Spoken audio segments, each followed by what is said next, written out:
Olá, a paz do Senhor Jesus Cristo. Eu sou o pastor José Fagundes, servo do Senhor aqui da cidade de Uruguaiana, Rio Grande do Sul, Brasil.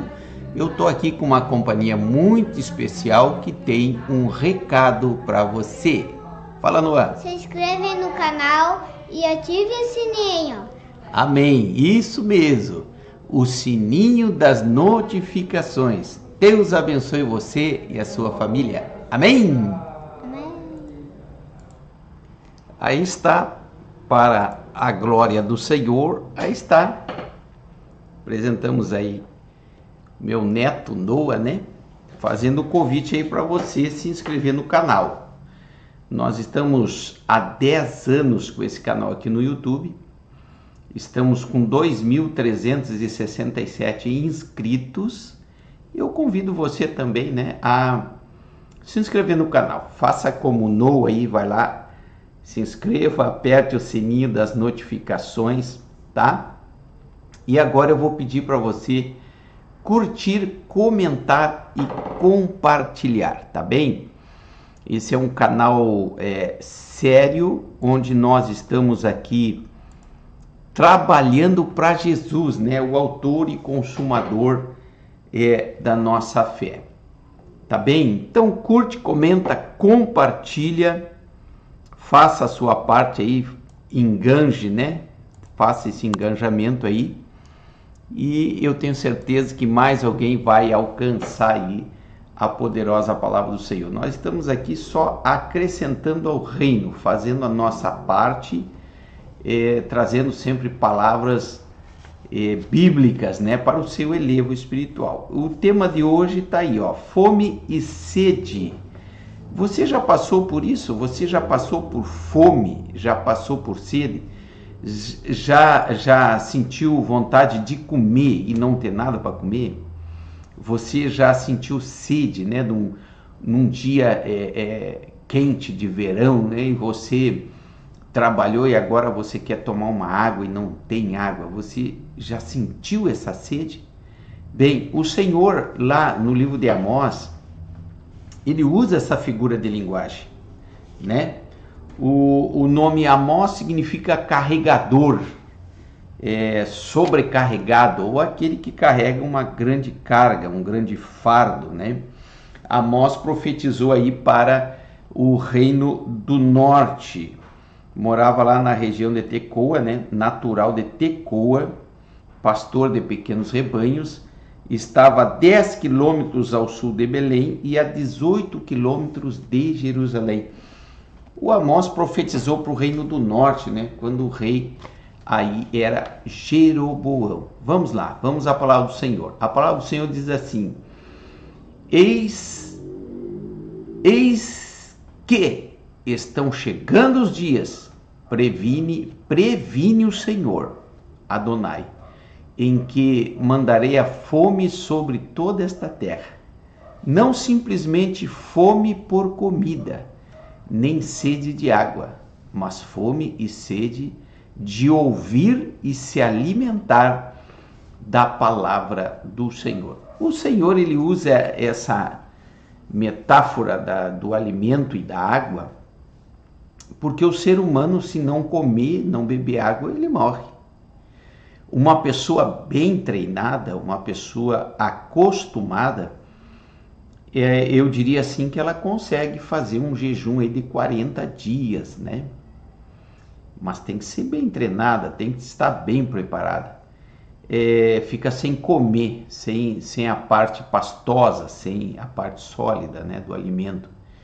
E água, a ciência fala que são 3 dias e os rins, eles começam a entrar em falência pela falta de água. Então, o Senhor usa essa metáfora para tocar, né, no nosso sentimento, para alcançar a nossa compreensão. Não é fome de comida nem sede de água, mas fome pela palavra do Senhor. E a Bíblia está me revelando que Ele vai enviar essa fome, essa sede pela palavra, essa fome pela palavra, essa sede pela palavra. E eu creio que não vai muito longe desses dias. nós estamos vendo aí muita coisa e o Senhor vai despertar os homens para buscar o conhecimento, né? Quando a palavra do Senhor está falando aí nesse versículo 11 de 8 de Amós, está falando especificamente do conhecimento, de informação, de mais informação sobre a palavra do Senhor. E aqui eu quero trazer 2 testemunhos, né, que eu vivi isso aí na minha vida. Eu fui da Marinha, eu estava servindo a Marinha no Rio de Janeiro, e a gente muito jovem, eu servia na ilha ali perto de Niterói, né, do Comando Naval lá em Niterói, onde ficava a parte de submarinos, hidrografia e navegação, etc. Servia lá. E não era possível ir todos os dias para casa, porque eu trabalhava quase em Niterói, né? Atravessava a ponte Rio-Niterói, descia lá na ilha e eu morava lá em Madureira. Então era uma viagem enorme. Então a gente deixava para ir para casa só na sexta-feira.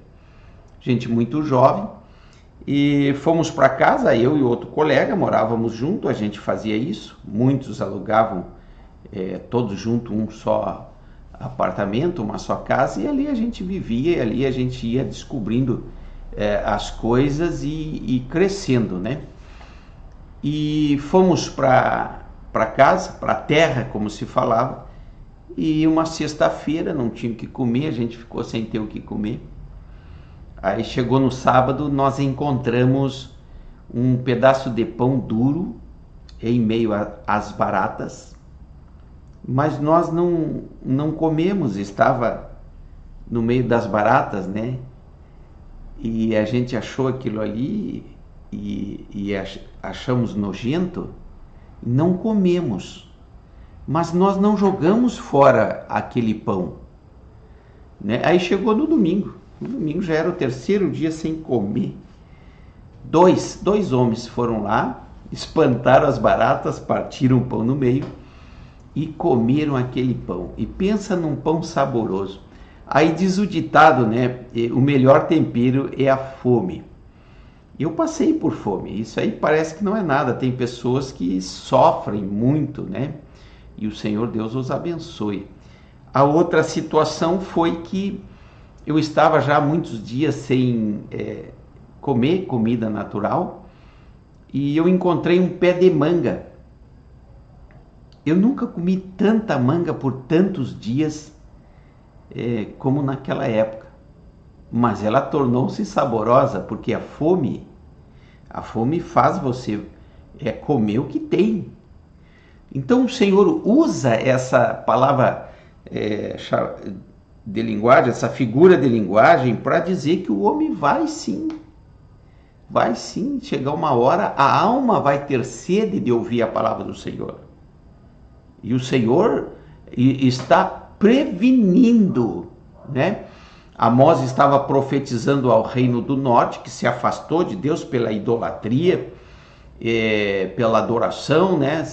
E o Senhor estava prevenindo eles: vocês vão voltar desejosos de ouvir a palavra do Senhor. E isso vai acontecer em nossos dias também, tá? Eu quero glorificar Deus porque você está aí. Eu vou pedir para você deixar o seu like, se inscreva no canal. Se você está no Face, coloque aí @destacar ou então hashtag Jogo da Velha, né? Compartilhar. Mais pessoas vão ouvir essa palavra aqui.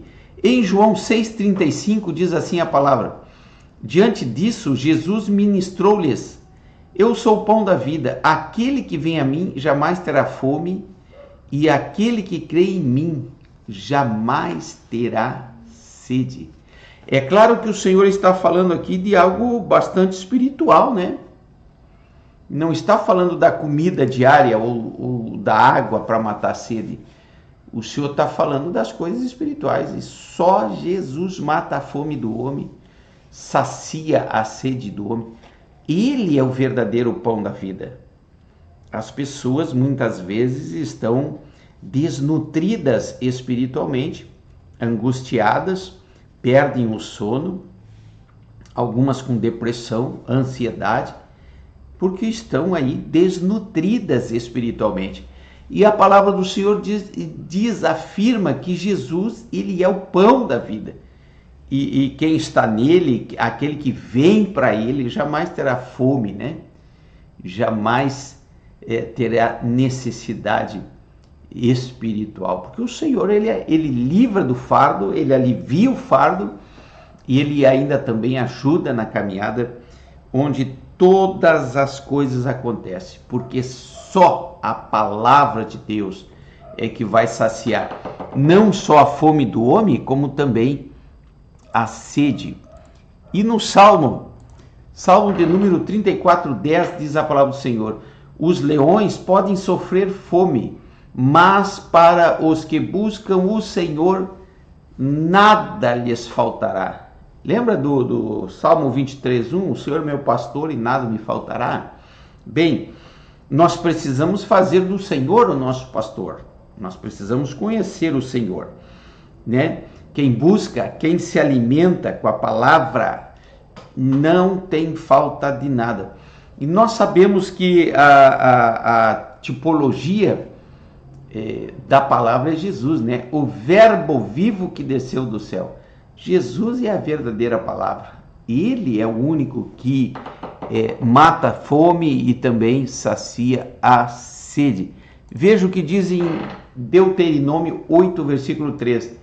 E te humilhou e fez que sentisses fome, e te alimentou com maná que nem tu nem teus pais conhecies, para te mostrar que o ser humano não vive apenas de pão, mas de toda a palavra que procede da boca do Senhor.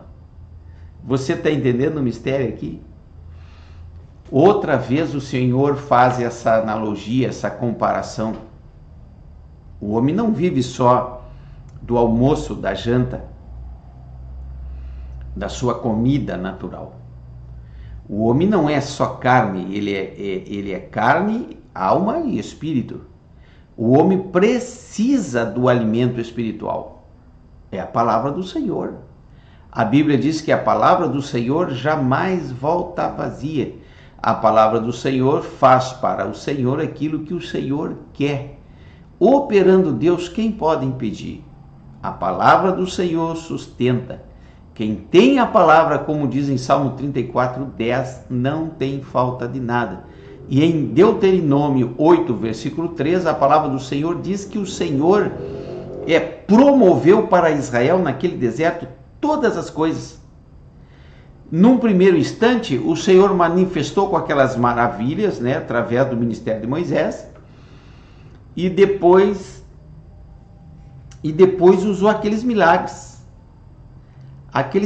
extraordinários, né, aquelas 10 pragas, atravessou ali o mar vermelho, né, atravessou um mar em terra seca e depois conduziu para o deserto. E o Senhor proporcionou a Israel toda essa situação. Eles viram o milagre e desceu maná do céu, eles comeram codornizes, nunca faltou água, 40 anos, e é linda a história de Israel no deserto. Deserto para o crente é um lugar que não falta nada.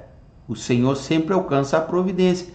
A palavra do Senhor, nem só de pão vive o homem, mas de toda a palavra que procede, que sai da boca do Senhor. Que palavra Deus tem para você hoje?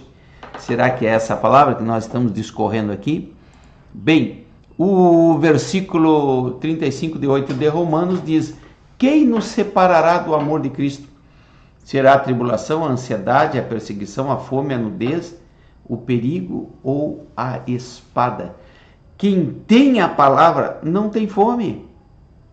Quem tem a palavra, ele jamais se distanciará do Senhor, porque ao aproximar-se da palavra é aproximar-se de Jesus.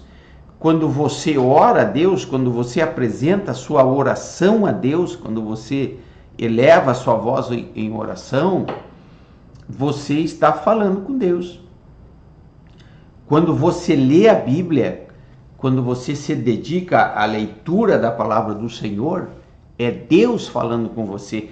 Essa relação de oração e de leitura é igual àquela a passagem de Marta e Maria, em que Jesus chega na casa daquelas duas irmãs, e a Maria vai logo e se senta aos pés de Jesus, fica ali sentada aos pés de Jesus. Enquanto que a Marta, afadigada com muitas obrigações, seus afazeres, em determinado momento ela reclama para Jesus. Ela diz: Senhor, eu estou aqui trabalhando e a minha irmã está aí sentada aí te ouvindo. Ela está aí aos teus pés. Aí o Senhor Jesus diz assim para Marta: Marta, ela escolheu a melhor parte. Você está entendendo? Ela escolheu a melhor parte. E o Senhor Jesus completa a frase dizendo: e isso não lhe será tirada. A melhor parte é estar aos pés do Senhor Jesus. A melhor parte é estudar a palavra do Senhor, é interessar-se pela palavra do Senhor. E o Senhor está enviando aí, sim, está enviando um mover do Espírito em que as pessoas vão ter sede de ouvir a palavra do Senhor. E eu não estou falando aqui sede de movimentos, mas sede realmente de ouvir a palavra do Senhor. Igrejas sérias que estão preocupadas no ensino, estão preocupadas na aplicação da doutrina bíblica, na orientação pela palavra, né? Sérias, essas vão encher, pode ter certeza, porque o povo está cansado de coisas genéricas, né? De coisas similares, de cópias. O Senhor está prevenindo. Vai vir aí uma fome e uma sede de ouvir a palavra do Senhor. Só Ele sacia a sede, só Ele sacia a fome, né? E a palavra do Senhor diz em João 6,35, né, que Ele é o pão da vida. Em João 4, do 10 até o 14, aquela história de Jesus com a samaritana, Jesus, ele fala para aquela mulher que Ele é a água da vida. Bem, eu contei para você um testemunho pessoal, aí você imagina o desespero que é de alguém sentir fome, né, física, né, sentir fome na carne ou sede. É desesperador. Eu tive uma ideia, uma parcelazinha bem pequenininha do que é. E a gente aprende a valorizar aquilo que está na mesa, né? Porque tem alguém em algum lugar que não tem o que comer. Em alguns lugares do mundo não tem água. A água é racionada. E então o Senhor nos faz entender que isso está acontecendo na terra. O homem precisa e o Senhor vai enviar essa necessidade aí, essa necessidade que eu penso assim que será a grande cartada do Senhor, né? Fome e sede de ouvir e se alimentar da palavra do Senhor. Quem ouve a palavra do Senhor sacia a fome. Quem ouve, quem se alimenta da palavra do Senhor, obtém resultados. Tá bem? Eu quero agradecer você que ficou aí até o final, para a glória do Senhor. Tá bem? Eu não me apresentei hoje aí, porque nós tivemos o nosso neto aí, né? O Noah. Outro dia a gente vai trazer os outros netos também, tá? Oração final. O Senhor te abençoe e te guarde. O Senhor faça resplandecer o seu rosto sobre ti. O Senhor levante sobre ti o seu rosto e te dê a paz.